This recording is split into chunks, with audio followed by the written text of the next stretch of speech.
प्रिय श्रोताओं, आपका स्वागत है इस रोमांचक यात्रा में, जहां हम मिलेंगे एक ऐसे खतरनाक और रहस्यमय किरदार से जिसे लोग स्नोमैन के नाम से जानते हैं। जो नेस्बो द्वारा लिखी गई इस कहानी में आप पाएंगे थ्रिल, सस्पेंस और अद्भुत कथानक जो आपको अंत तक बांधे रखेगा। इस कहानी में जब पहली बर्फ गिरती है, एक महिला रहस्यमय तरीके से गायब हो जाती है। उसका गला घोंटकर हत्या कर दी जाती है और पास ही एक स्नोमैन खड़ा होता है। पुलिस इंस्पेक्टर हैरी होल इस केस को सुलझाने के लिए जिम्मेदार होते हैं। हैरी को जल्दी ही समझ में आता है कि यह मामला एक साधारण हत्या का नहीं है, बल्कि इसके पीछे एक सीरियल किलर का हाथ है। तो चलिए इस रोमांचक और दिलचस्प सफर की शुरुआत करते हैं। पहला अध्याय, पहला स्नोमैन। यह पहली बर्फबारी की रात थी। ओस्लो की सड़कों पर हल्की हल्की बर्फ गिर रही थी। हर तरफ सफेद चादर बिछी हुई थी। एक छोटे से घर के आंगन में बच्चे खेलते हुए स्नोमैन बना रहे थे। तभी अन्ना ने देखा कि उसका पति घर में नहीं है। उसने चारों ओर देखा, लेकिन कहीं भी उसका पता नहीं चला। थोड़ी देर बाद अन्ना को अजीब सा महसूस हुआ। उसने सोचा कि शायद उसका पति बाहर कहीं गया होगा, लेकिन मन में शक बना रहा। उसने घर के दरवाजे को बंद किया और सोने चली गई। अगले दिन सुबह जब वह उठी तो उसने देखा कि घर के सामने बगीचे में एक नया स्नोमैन खड़ा था। उसने पास जाकर देखा तो उसके होश उड़ गए। स्नोमैन की आंखों की जगह काले बटन और नाक की जगह गाजर थी, लेकिन सबसे डरावनी बात थी उसके गले में बंधा हुआ स्कार्फ। यह वही स्कार्फ था जो उसके पति ने पिछली रात पहना था। क्या यह संयोग था या फिर किसी ने जानबूझकर यह सब किया था? अन्ना के मन में तरह तरह के सवाल उठने लगे। उसने तुरंत पुलिस को फोन किया। पुलिस इंस्पेक्टर हैरी होल को यह केस सौंपा गया। हैरी होल एक अनुभवी और तेज तर्रार इंस्पेक्टर थे, जिन्होंने कई मुश्किल केस सुलझाए थे, लेकिन यह मामला कुछ अलग था। जैसे जैसे उन्होंने जांच शुरू की, वैसे वैसे यह मामला और भी उलझता चला गया। दूसरा अध्याय, गायब पत्नी। अन्ना की कॉल के बाद पुलिस तुरंत उसके घर पहुंची। घर के सामने खड़ा स्नोमैन उन्हें भी अजीब और डरावना लगा। इंस्पेक्टर हैरी होल ने तुरंत जांच शुरू की। उन्होंने अन्ना से पूछताछ की और घर का निरीक्षण किया। आपके पति का नाम क्या है? हैरी ने पूछा। जोनास, अन्ना ने घबराई हुई आवाज में जवाब दिया। वह रात भर से गायब है। क्या वह पहले भी कभी इस तरह बिना बताए कहीं गए हैं? हैरी ने ध्यान से अन्ना की आंखों में देखते हुए पूछा। नहीं, कभी नहीं। वह हमेशा मुझे बताकर जाते थे, अन्ना ने आंसुओं को रोकते हुए कहा। हैरी ने घर के चारों ओर निरीक्षण किया, लेकिन कोई खास सुराग नहीं मिला। उन्होंने आसपास के लोगों से भी पूछताछ की, लेकिन किसी ने कुछ संदिग्ध नहीं देखा था।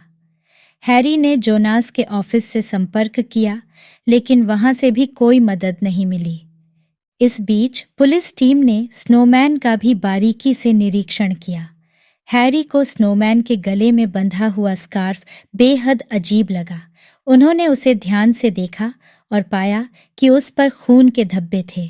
उन्होंने स्कार्फ को सबूत के रूप में जब्त कर लिया और फोरेंसिक लैब भेज दिया। तीसरा अध्याय, जांच की शुरुआत। जांच अब गंभीर रूप ले चुकी थी। हैरी होल को यह समझ में आ गया था कि यह मामला केवल एक गायब व्यक्ति का नहीं है, बल्कि इसमें कोई बड़ा रहस्य छुपा है। उन्होंने अपनी टीम के साथ बैठक की और मामले की विस्तार से समीक्षा की। यह स्नोमैन सिर्फ बच्चों का खेल नहीं है, हैरी ने अपनी टीम से कहा। यह कुछ और ही है। हमें यह पता करना होगा कि आखिर इसके पीछे कौन है और उसका मकसद क्या है। टीम ने आसपास के सभी स्नोमैन की जांच की, लेकिन कोई और सुराग नहीं मिला। हैरी ने निर्णय लिया कि वह अन्ना और जोनास के जीवन के बारे में और अधिक जानकारी इकट्ठा करेंगे। हैरी ने अन्ना से बात की और उसके पति के दोस्तों और सहकर्मियों से भी संपर्क किया। इस बीच फॉरेंसिक लैब से रिपोर्ट आई। स्कार्फ पर पाया गया खून वास्तव में जोनास का ही था। यह सुनकर अन्ना बुरी तरह टूट गई।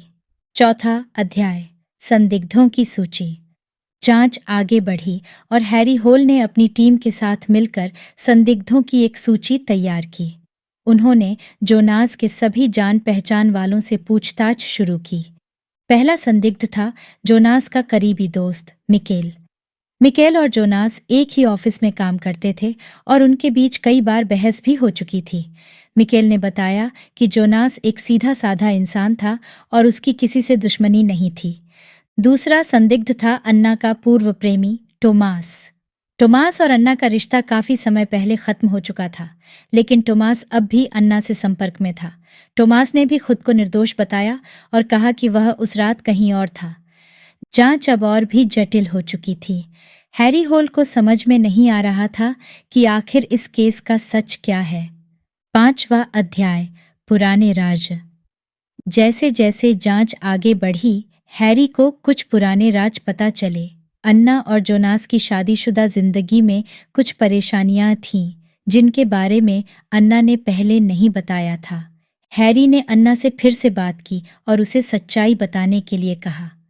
अन्ना ने भारी मन से बताया कि जोनास का किसी और महिला के साथ संबंध था। इस खुलासे ने मामले को और उलझा दिया। हैरी ने उस महिला से मिलने का निर्णय लिया। महिला का नाम था कैथरीन। कैथरीन ने स्वीकार किया कि उसका जोनास के साथ संबंध था, लेकिन उसने कहा कि वह उसे प्यार करती थी और उसका कोई नुकसान नहीं करना चाहती थी। जांच अब और भी पेचीदा हो गई थी। हैरी होल को यह समझ में नहीं आ रहा था कि इस पूरे मामले में कौन सच बोल रहा है और कौन झूठ। 6वां अध्याय, पुलिस का सहयोग। हैरी होल ने इस मामले की गंभीरता को देखते हुए पुलिस के अन्य अनुभवी अधिकारियों से सहयोग लेने का निर्णय लिया। उन्होंने अपने पुराने सहयोगी कैथरीन ब्रैट को इस मामले में शामिल किया। कैथरीन एक तेज तर्रार और स्मार्ट अधिकारी थीं, जिन्होंने कई जटिल मामलों को सुलझाया था। कैथरीन ने आते ही मामले की फाइल्स का अध्ययन किया और सभी साक्ष्यों को ध्यान से देखा।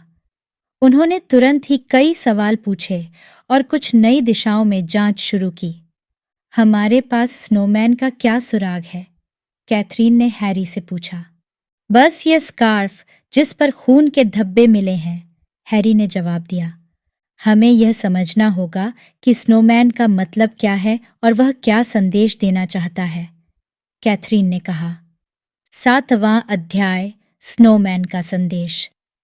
कैथरीन ने स्नोमैन के संदर्भ में पुराने मामलों की भी जांच की और पाया कि इस तरह की घटनाएं पहले भी हो चुकी हैं। उन्होंने यह समझा कि स्नोमैन के जरिए किलर कोई संदेश देना चाहता है।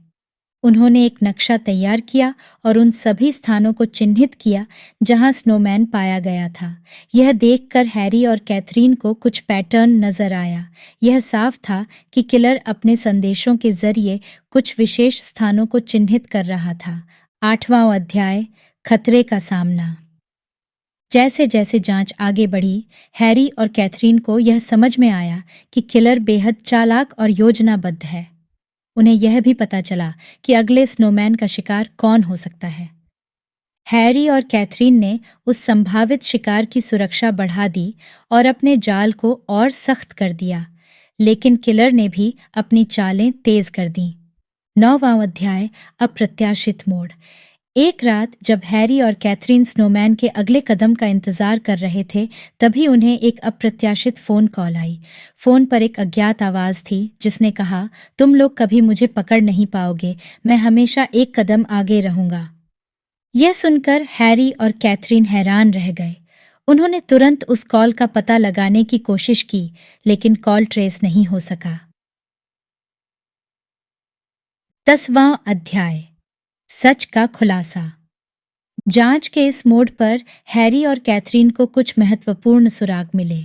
उन्होंने पुराने केस फाइल्स का और गहराई से अध्ययन किया और पाया कि सभी मामलों में एक चीज सामान्य थी। सभी शिकारियों के घर के आसपास एक विशेष प्रकार की बर्फ मिलती थी। इस नई जानकारी के साथ हैरी और कैथरीन ने बर्फ विशेषज्ञों से सलाह ली और यह पता चला कि यह बर्फ एक विशेष जगह से आती है। उन्होंने उस जगह की जांच की और पाया कि वहां एक गुप्त ठिकाना है। 11वां अध्याय, अंतिम मुठभेड़। हैरी और कैथरीन ने उस गुप्त ठिकाने पर छापा मारा। वहां उन्हें किलर का सामना करना पड़ा। यह मुठभेड़ बेहद खतरनाक थी, लेकिन हैरी और कैथरीन ने अपनी समझदारी और साहस से किलर को पकड़ लिया। 12वां अध्याय, न्याय। किलर को पकड़ने के बाद हैरी और कैथरीन ने उसे न्याय के कटघरे में खड़ा किया। कोर्ट ने किलर को कड़ी सजा सुनाई। इस तरह हैरी होल और कैथरीन ब्रैट ने एक और खतरनाक किलर को पकड़कर न्याय दिलाया।